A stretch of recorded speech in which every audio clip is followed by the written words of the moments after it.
Bueno, aquí estamos. Gracias que sigue con nosotros aquí en el 11. Y gracias que está aquí en la entrevista. Giovanna del Carmen Bañuelos de la Torre.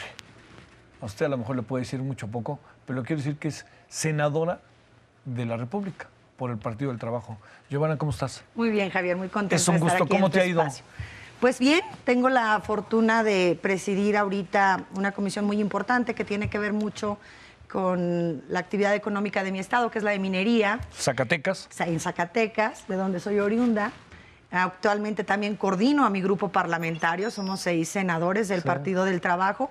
Entonces, la verdad es que ha sido una experiencia muy enriquecedora, obviamente, ha sido un aprendizaje para mí extraordinario. Yo no sé cuál ha sido la experiencia de mis compañeros senadores, pero para mí ha sido extraordinario. Oye, a ver, Giovanna, coordinarlos. Algo que uno piensa. Realmente son un apéndice, son un añadido de Morena y del presidente. ¿Qué es el Partido del Trabajo en eso? Porque tiene su historia controvertida el partido. Claro. El Partido del Trabajo es más López Obradorista que Morena. El Partido del Trabajo en algunas ocasiones es más López Obradorista que el propio Obrador. En términos coloquiales es más papista que el Papa. Nosotros tenemos, acompañando a Andrés Manuel, hoy presidente, 20 años, desde su aspiración a gobernar la Ciudad de México. Y evidentemente, ustedes lo saben, lo acompañamos en las 3 campañas presidenciales. Entonces, pues para nosotros es natural el hacer un acompañamiento en caso particular legislativo o dentro de nuestra tarea legislativo, porque no es para nosotros la agenda del presidente. Evidentemente tampoco es mucho menos la agenda de Morena. Para nosotros es la agenda del Partido del Trabajo, que durante 3 procesos electorales presidenciales construimos juntos. Tuvimos esa fortuna de debatir. En nuestro partido se da mucho el debate interno, es el único partido que tiene una vida orgánica tan activa, sesionamos todos los miércoles y prácticamente todas las decisiones que se toman son colegiadas. Y en esas, pues nos dio la oportunidad de participar en muchas ocasiones en esos debates el presidente de la República. Entonces, nos vemos plenamente identificados. ¿Cuándo te integraste al partido? Con la agenda. Yo tengo 11 años militando en el Partido del Trabajo. Oye, ¿cómo siendo zacatecana no fuiste priista? ¿O sí fuiste? No, de hecho el Partido del Trabajo ha sido el único pero cuando lo partido digo, no lo digo peyorativamente, ¿no? Militado. No, porque aparte yo tengo muchos y muy grandes amigos dentro del PRI, personalidades a nivel nacional y estatal que respeto mucho.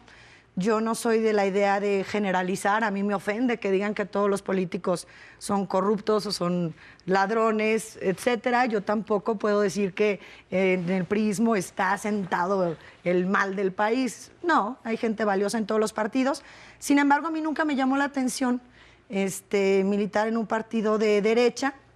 Yo soy hija de maestros, hermana de maestros, sobrina de maestros, formada pues desde chica mucho en el cuestionamiento, en la crítica de si es correcto o si se podría hacer mejor. Entonces la verdad es que me siento muy contenta en el PT, es el único partido en el que he militado. Sin embargo, he trabajado a través de contratos para otros partidos políticos, organizando campañas electorales. Presté mis servicios a Movimiento Ciudadano, al PRD, y decidí quedarme después de conocerlos en el Partido del Trabajo porque me ha abierto las puertas, ha sido muy generoso. Bueno, a ver, es decir, ¿qué es esos resortes que uno tiene en la vida, ¿no? Que de repente va teniendo y uno dice, me voy a dedicar a una cosa, me voy a dedicar a otra cosa, en fin, ¿no? ¿Cuál fue ese resorte de qué? Cuando eras niña eras jefa de grupo o qué?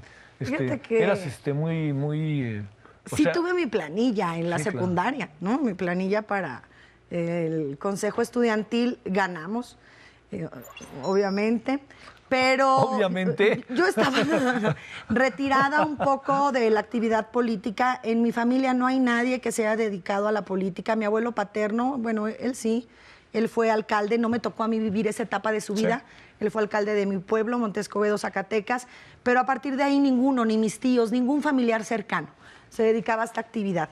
Yo soy arquitecta de profesión, entonces también no era una cuestión que pudiera encontrar en el seno de la escuela, pero acepté una oferta de trabajo para colaborar en la Dirección Estatal de Protección Civil y Bomberos de mi estado y tuve la oportunidad de recorrer los 58 municipios, prácticamente todas las comunidades, y creo realmente que fue un parteaguas en mi vida. Yo tenía 21 años, 21 por cumplir 22, un parteaguas en el sentido vocacional. Yo ya terminé la carrera de arquitectura, que dicho sea de paso, no ejerzo, no tengo tiempo para hacerlo, me encanta. ¿Dónde estudiaste? En el Instituto Tecnológico Regional de Zacatecas. ¿Y por qué, teniendo maestros en la familia, acabaste siendo arquitecta? Fíjate nada más. ¿Qué fue lo que...? Desde niña me llamó mucho la atención. Obviamente, de niña me llamaba la atención el poder construir, entretenerme jugando, haciendo edificios. Ya en mi adolescencia y en mi juventud me llamaba mucho la atención de poder trascender. Y para mi gusto, la idea de hacerlo dentro de mi visión en ese entonces, en la vida, pues era a través de edificar, de construir. Me gusta mucho la historia del arte, pues la arquitectura en general. Pero era una idea de trascender en la vida. Ahora sé, pues ya estoy mayor, que lo puedes hacer de miles de maneras. Siendo profesional, a final de cuentas, en lo que te gusta, lo que haces por vocación, pues puedes trascender y dejar huella en la vida. En su momento, para mí, fue la ruta natural. Y soy buena en el tema de la rama de las matemáticas. Tuve un debate interno de si estudiaba arquitectura o matemáticas como tal. Estuve durante 4 semestres, los primeros 4 semestres de ambas carreras, combinándolos. No pude y opté por la arquitectura, la conocí un poco mejor. Y bueno, hoy creo que fue una excelente opción. Me especialicé, tengo estudios de posgrado en una maestría de evaluación de bienes inmuebles industriales y hace apenas 3 semanas, y te presumo, Javier, pues acabo de terminar mi licenciatura en Derecho, que es, a final de cuentas, a lo que me he dedicado de manera profesional. ¿Dónde la estudiaste? Estoy en fue una universidad, es una universidad privada en Guadalajara, Universidad Siglo XXI, actualmente es secretario de Gobierno del Estado de Jalisco, pero era un compañero legislador del Partido del Trabajo quien la funda, y me invita como la primera generación. Afortunadamente fueron muy pacientes conmigo. Una carrera de 4 años me la aventé en 6. ¿Pero tenías que ir a la escuela o...? No. ¿Era ahora a distancia? Era a distancia, era la modalidad a distancia. De otra manera no hubiera logrado concluirla, la verdad. Oye, a ver, ¿y en tu casa qué dicen de que estás metida en la política? Pues porque respeta. supongo que quieren, en tu casa han de querer y no querer a López Obrador, como le pasa a casi todos, prácticamente todas las familias mexicanas. Ahora creo que están más inclinados a quererlo, a aceptarlo, a por lo menos brindarle el beneficio de la duda, pero obviamente en la primera, en la segunda campaña, yo lo acompañé en las 3, pues sí existía en el seno de mi familia, como en todos, el debate en sobremesa de si está haciendo lo correcto o no, etcétera. Creo que mis papás siempre han sido muy solidarios con los 6 hijos, yo soy la última de 6 hijos que tuvieron, respecto a lo que querían dedicarse. Entonces, aunque sé que en su momento no les gustó que yo incursionara en el mundo de la política, respetaron. ¿Pero por qué supones que no les gustaba? Mira, era una etapa distinta ahora. Yo incursioné en la política hace ya 15, 16 años. Sigue siendo complejo para la mujer, en aquel momento era mucho más. Sí. Nosotros somos originarios de un estado que es pequeño, el municipio del que son mis padres es más pequeño aún. Entonces siempre existía ese cuestionamiento respecto al papel que desempeñaba la mujer en la política. Y a mi papá le daba temor que a mí me lastimaran con comentarios, con acciones en las que él ya no pudiera protegerme. Pasó. Después él mismo se puso una capa protectora y me dijo, bueno, vámonos adelante. Yo creo que hoy es mi principal promotor. Mi mamá también, pero a mi papá le gusta más la política que a mi mamá. Bueno, es que también hay algo. Quizá nunca como ahora la política nos afecta tanto en nuestra vida. Otro tiempo decíamos, pues que hagan lo que sea, ¿no? Pero hoy ya no, hoy ya nadie es a eso. A ver, déjame plantearte, ¿qué ha pasado? Autocrítica, ¿eh? Que luego, creo que luego... Hace falta. Sí, hace falta. Yo de repente pienso que a los partidos, a Morena, al Partido del Trabajo, les hace falta más autocrítica. Y no me digan que antes no había, porque los elegimos a ustedes para que no hicieran lo que antes se hacía. Claro. Ya ves que siempre dicen, bueno, es que nosotros somos diferentes, antes miren cómo lo hacían. Pues por eso, para que pues de eso se trata, ¿no? A ver, pero te planteo, ¿qué ves tú que han sido estos meses? En términos, por supuesto, digamos, de una parte que es muy importante, está como muy, con muchas cosas muy convulsionadas, muy controvertidas. A ver, desde ahí del legislativo, del Senado, que es la Cámara Mayor, la Cámara Alta, ¿qué es lo que ves?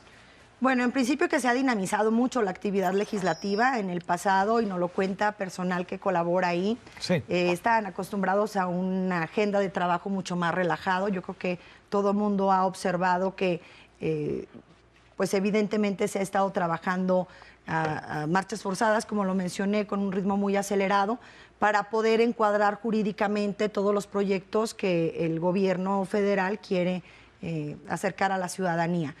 Evidentemente ha habido errores también, hay cuestiones en las que nosotros hemos estado contrarreloj debatiendo temas de profunda relevancia y que por plazos perentorios que tenemos, por programas que ya están empadronándose a los eventuales beneficiarios, pues hemos tenido que agilizar su trámite legislativo y eso pues sin duda evita que se haga un análisis minucioso, que se haga un amplio debate de temas que son torales para la República.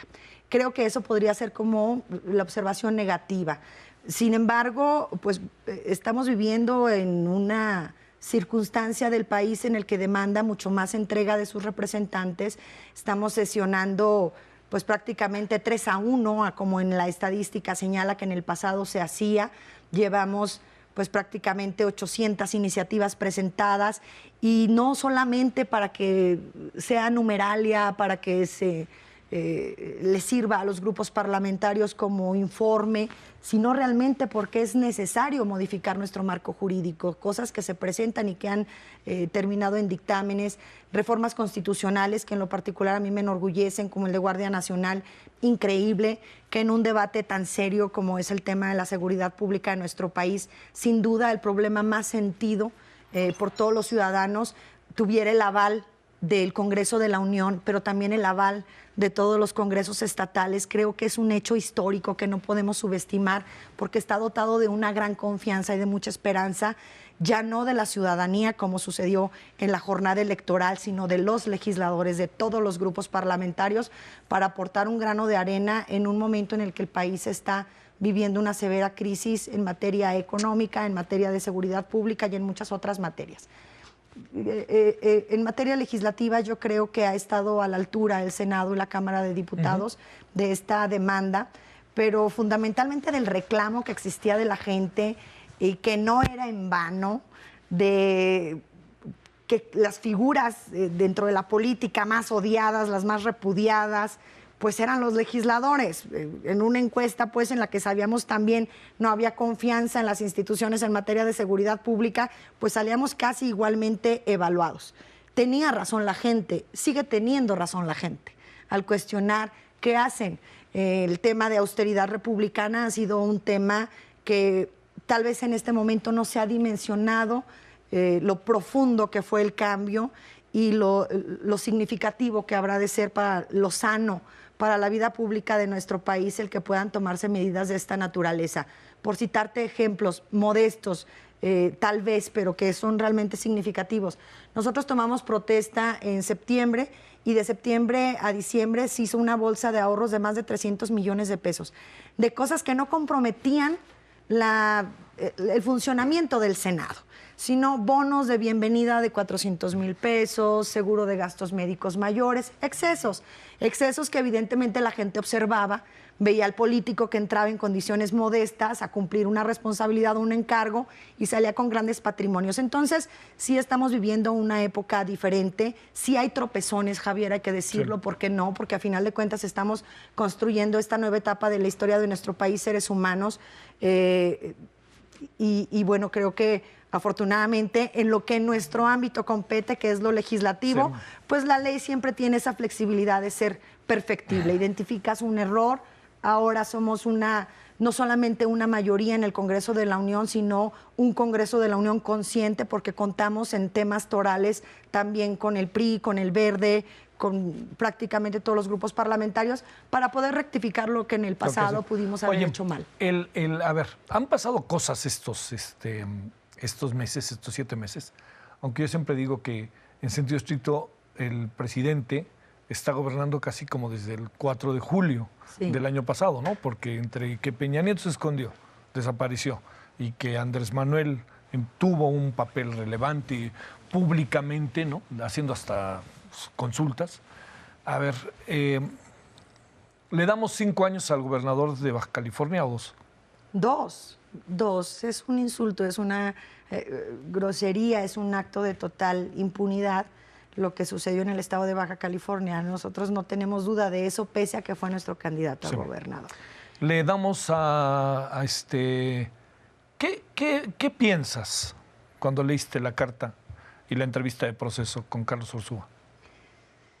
Creo que como funcionario del primer nivel y para mi gusto de los más relevantes, sin detrimento de las otras responsabilidades que se puedan tener en un gabinete, necesitas actuar con sobriedad, sin protagonismos, con responsabilidad. Me parece valiente el que ya no se oculten esas cosas, esas discusiones que se dan al interior del gabinete, que sean públicos esos debates, pero me parece también irresponsable que se haga en una coyuntura en la que dejas exclusivamente a la opinión a través de los medios de comunicación de la sociedad y no a la opinión de la justicia, actos que estás demandando incorrectos. Hablar de conflicto de interés es hablar de un delito, Javier. Sí. Y no estás simplemente por esa acusación obligado a presentar una renuncia. Estás obligado también a acompañarlo de una denuncia. ¿Dónde está esa denuncia? Sería el cuestionamiento que yo haría. Me pareció inapropiado ese linchamiento que se está haciendo de Carlos Ursúa, porque a final de cuentas tuvo el aval del presidente en su momento, tuvo el aval de Cámara de Diputados que lo ratificó en su momento en función del perfil profesional y académico que él tenía para tan alta responsabilidad. A mí me parece inapropiado que de repente se hace una cena de negros porque se le ocurre al señor presentar su renuncia y hacer públicas las discrepancias con el presidente de la República. Eso no es nuestro estilo, pues no lo acepto, pero también el que se exima de una responsabilidad pública que tiene, de una responsabilidad jurídica, de tener acceso a información privilegiada, porque si él está señalando a distintos actores de que incurren en conflicto de interés, quiere decir que él tiene acceso a información que el resto de los mexicanos no conocemos. Entonces eso le da una obligación legal, pero también moral, de presentar una denuncia y llegar a las últimas consecuencias. A ver, el PT se ha definido históricamente como un partido de izquierda. Así es. ¿Morena es de izquierda o no? Morena es un híbrido, al que algunos de ellos yo los respeto mucho, a los fundadores. Siento profundo respeto por todos, pero en realidad ideológicamente Morena se convirtió en el partido mayoritario que iba a postular al candidato ganador. Y eso lo obligó a estar en condiciones de no reservarse el derecho de admisión. No era solamente un llamado que se hiciera desde una institución política como es un partido, a que todos los mexicanos se sumaran, sino fue abrir espacios de representación a través de candidaturas, espacios administrativos, a gente que sabemos, porque conocemos, que no comulgaba ideológicamente con el proyecto de Andrés Manuel López Obrador. Entonces, Morena ahorita está viviendo una crisis de crecimiento. Ahorita todo mundo quiere estar en Morena. Es natural, creo que todos los partidos cuando llegan a ser gobierno viven esta crisis justamente. Y me parece que de la mano de la crisis siempre se acompaña un gran reto, y el gran reto de Morena es visualizarse como el partido que goza de la mayor confianza de los mexicanos en este momento, al que se le va a demandar mucho más, obviamente, y el que pueda pues revisar muy bien cuál es su política interna. Morena tiene conflictos que nosotros lamentamos muchísimo. ¿El PRI tiene remedio? No, no tiene remedio el PRI. ¿De plano? Yo creo que no. ¿Serás la primera mujer del PT en ser gobernadora? Probablemente. En el estado de Zacatecas ya gobernó una mujer, Amalia García, por el PRD. Sí, del Partido del Trabajo voy a ser la primera. O sea, ¿qué decir que para allá vas?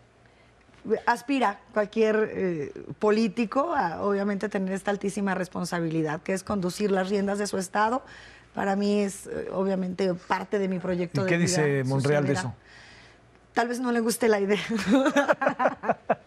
pero para mí lo relevante es qué dicen los zacatecanos de eso. Monreal es un compañero, es para mí un maestro, una persona que yo admiro y respeto muchísimo.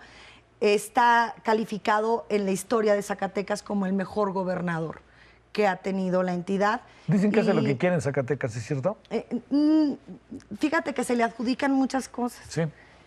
Hay cosas que sí hace y otras que no, pero obviamente que es, pues, tal vez la figura política de mi estado que más ha trascendido a nivel nacional. Sí, entonces es obvio que es un referente.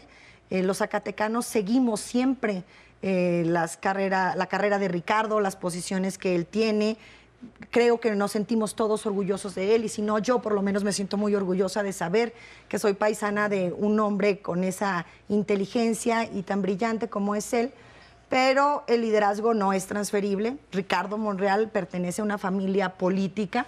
Sus hermanos les gusta y se han desempeñado dentro de la política, y siempre está el anhelo en los zacatecanos de que alguno de sus hermanos o hermanas sea igual a Ricardo. Y pues todos sabemos que eso no va a suceder. Entonces, yo respeto mucho a Ricardo, espero contar con su apoyo algún día dentro de mi carrera política. Obviamente aspiro a gobernar el estado, y para mí sería un honor que él creyera e impulsara el que yo pudiera hacer un buen papel en Zacatecas. Pero tendrá que decir mi dedito desde Palacio Nacional, ¿o no? No, mira, nosotros por fortuna tenemos un partido independiente, el Partido del Trabajo, que si bien es cierto acompaña al presidente de la República en su agenda de trabajo, en su proyecto de nación, pues tenemos nuestros propios estatutos, nuestros propios mecanismos.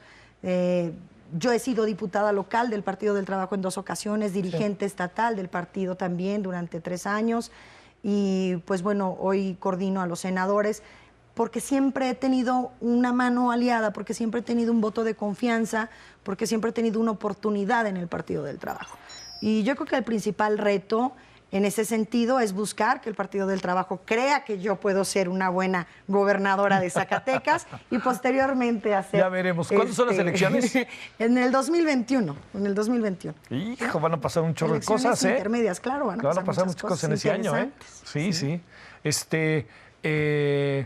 ¿Piensas que así como el PRI decía en el 1993 que iban a estar hasta el 2018, por ahí así, crees que Morena llegó para quedarse 3, 4 sexenios? ¿O qué alcanzas a apreciar? No lo sé, porque Morena, a diferencia del resto de los partidos, y ellos mismos lo dicen, les concedo la razón, es un movimiento social más que un partido político que esté estructurado como tal.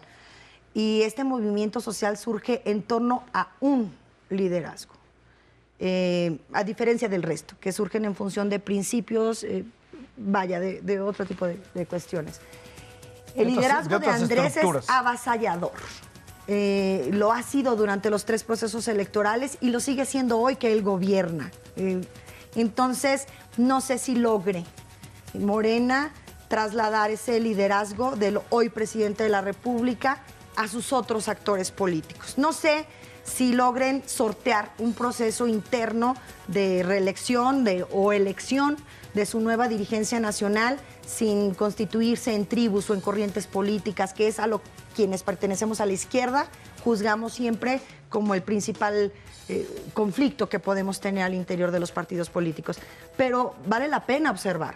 Sí. Aparte estamos hablando de un periodo muy corto de tiempo, pero sería muy anticipado hablar de que Morena podrá quedarse con la presidencia de la República. En mucho habrá que tener que ver el desempeño que tenga el presidente de la República. Claro. Probablemente en las elecciones intermedias del 2021 tengamos un pulso más certero a esta pregunta. ¿Sí o no el aeropuerto de Texcoco? Sí. ¿Y no se pudo? No sé. ¿Nos sacamos una foto? Por supuesto. Sí. Muchas gracias. Al contrario, Javier. Gracias. Muchas gracias. Gracias, en verdad, Genoveva, senadora. Y te faltaron los lentes rojos para fíjate, mi mamá. ya. Ahí los voy a cambiar. Oye, muchas gracias, en verdad. Gracias. Placer, ¿eh? Gracias. Pásela bien. Hasta la próxima. Adiós.